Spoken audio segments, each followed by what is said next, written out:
টাকা খাইয়া ভোট দিয়েন না ভাইয়া, 5টা বছর রাখবো নেতা ভিক্ষুক বানাইয়া।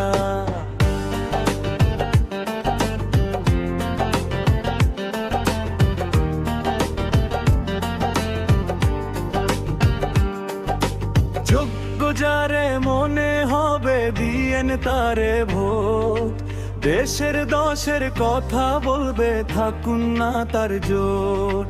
খাদে পরবা নাইলে কিন্তু খুশিতে লাফাইয়া, 2টা টাকা খাইয়া ভোট দিয়েন না ভাইয়া, 5টা বছর রাখবো নেতা ভিক্ষুক বানাইয়া।